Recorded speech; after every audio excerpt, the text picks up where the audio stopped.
Bonjour tout le monde et bienvenue sur cette chaîne de motivation. Je suis Ingrid Tondieu. Si c'est une première fois que tu regardes ma vidéo, je t'invite à t'abonner à ma chaîne de motivation et des vidéos de motivation de sport. Clique sur la petite sonnette pour recevoir toutes mes nouvelles vidéos en ligne.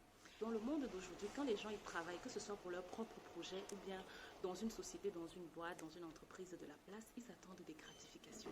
Ils attendent forcément une certaine promotion. Cela est bien en soi, mais lorsqu'on développe une dépendance à la gratification, aux félicitations, aux compliments, c'est problématique. Oui, parce que le travail, normalement, devrait d'abord nous permettre à nous-mêmes de nous accomplir. Lorsque tu travailles, lorsque tu exerces dans un métier qui te passionne, tu n'attends pas de gratification, tu n'attends pas de validation, de dire oui, très bien, excellent, 100%, non. Déjà, il n'y a pas d'excellence parfaite dans ce monde.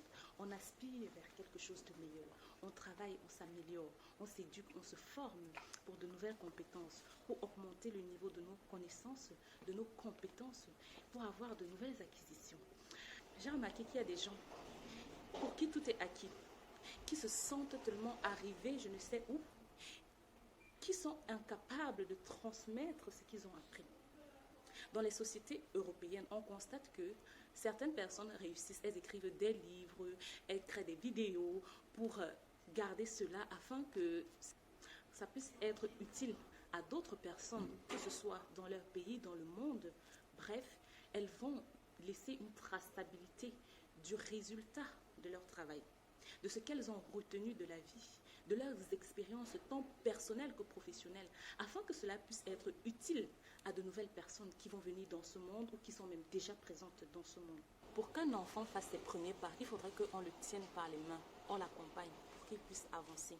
Plus tard, il essaye de se mettre debout tout seul. Lorsqu'on maîtrise, lorsqu'on exerce et qu'on a des expériences, il faudrait mettre cela au service des autres.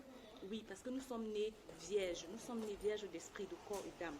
Tout ce que nous avons en nous aujourd'hui, nous avons d'une façon ou d'une autre capté ça dans la société, dans nos fréquentations, dans nos familles, nos amis, socialement, professionnellement parlant. Donc, il faudrait qu'on apprenne le savoir transmettre. Quand je travaillais encore à l'hôpital ou même dans les maisons de retraite, on se retrouvait toujours en équipe, au début et à la fin de notre service, pour faire les transmissions à l'équipe qui devait prendre la relève. Dans le basketball, le football, le tennis et d'autres sports, à un certain moment donné, les joueurs et les entraîneurs se retrouvent, ils prennent une pause pour faire le bilan, pour avoir de nouvelles techniques d'approche. Si vous aimez cette vidéo, mettez-moi des likes, partagez également la vidéo. Dites-moi en commentaire si vous avez déjà reçu de l'aide, du soutien matériel, financier ou psychologique, mental d'une personne et dans quel domaine cette personne vous a apporté son aide.